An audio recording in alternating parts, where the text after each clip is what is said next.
بسم الله الرحمن الرحيم الحمد لله وحده لا شريك له وأشهد أن لا إله إلا الله وحده لا شريك له وأشهد أن محمدا عبده ورسوله صلى الله عليه وعلى آله وصحبه وسلم تسليما كثيرا أما بعد கண்ணியத்துக்குரிய சகோதரர்களே, பெரியார்களே, எல்லாம் வல்ல அல்லாஹு ஜல்ல ஷானுஹு தஆலாவை போற்றியவனாக, புகழ்ந்தவனாக, அவனிடமே உதவி கோரியவனாக, நபிகளார் மீது ஸலவாத்தும் ஸலாமும் கூறி இந்த பாடத்தை நான் ஆரம்பம் செய்கின்றேன்.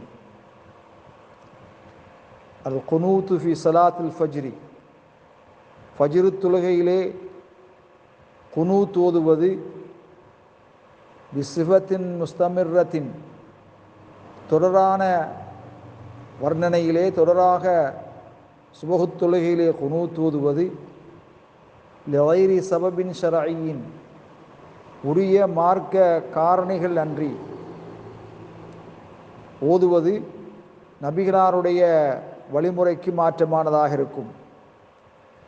நிச்சயமாக ஸல்லல்லாஹு அலைஹி வஸல்லம் அவர்கள் லம் நக்னுது ஃபி ஸலாத்தில் ஃபஜ்ரி அலா வஜ்ஹின் முஸ்தமிர் லிகைரி சபபின் ஷரஈன், நபி அலைஹிஸ்ஸலாத்து வஸ்ஸலாம் அவர்கள் ஷரஈயத்தான மார்க்க காரணமன்றி தொடரான விதத்திலே ஃபஜ்ரு தொழுகையிலே குனூத் ஓதியதாக சஹீஹான ஹதீஸ்களிலே பார்க்க முடியாமல் இருக்கின்றது.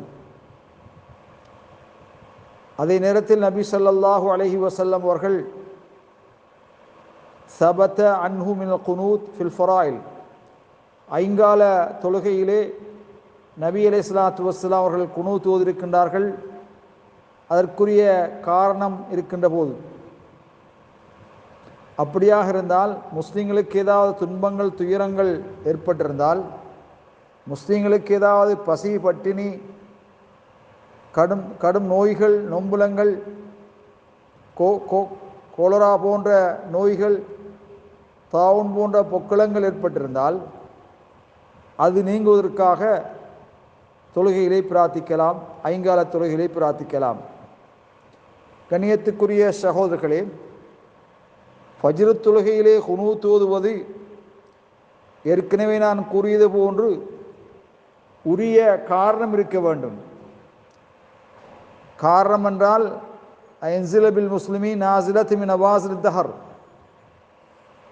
துன்பம், அனர்த்தங்கள், பசி, பட்டினிகள், வெள்ளப்பெருக்கு, இப்படியான உயிர்கொல்லி நோய்கள் ஏற்பட்டிருந்தால் அது நீங்குவதற்காக, அல்லாஹ் நீக்குவதற்காக வேண்டி குனூத் ஓதுவதில் தவறு கிடையாது. இமாம் குனூத் ஓத, இறைவனிடத்திலே பிரார்த்திக்க, பிரஃபீஹாதின் நாசிலத்தி ஃபி ஸலாத்தில் ஃபஜ்ர் வகைரிஹா, ஃபஜ்ரு தொழுகையிலும் அது அல்லாத தொழுகைகளிலும் இறங்கிய இந்த துன்பத்தை நீக்குவதற்காக பிரார்த்திப்பது மார்க்கத்திலே அனுமதிக்கப்பட்டிருக்கிறது.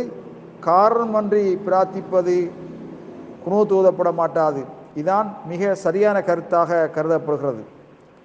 கணியத்துக்குரிய சகோதரர்களே, இருந்தாலும் லவ் சல்லல் இன்சான் இமாமின குனூத்து, குனூத் ஓதுகின்ற இமாமோடு ஒரு மனிதன் சுபஹ் தொழுகையிலே கலந்து கொண்டால் அந்த இமாமை பின்துயர்ந்து அவருடைய பிரார்த்தனையின் மீது ஆமீன் கூறுவது மார்க்கமாக்கப்பட்டுள்ளது என்ற கருத்தை இமாம் அஹ்மது ஹம்பல் ரஹிமஹுல்லாஹ் அவர்கள் குறிப்பிட்டிருக்கிறார்கள். வல்லாஹு அலம் பிஸ்ஸவாப்.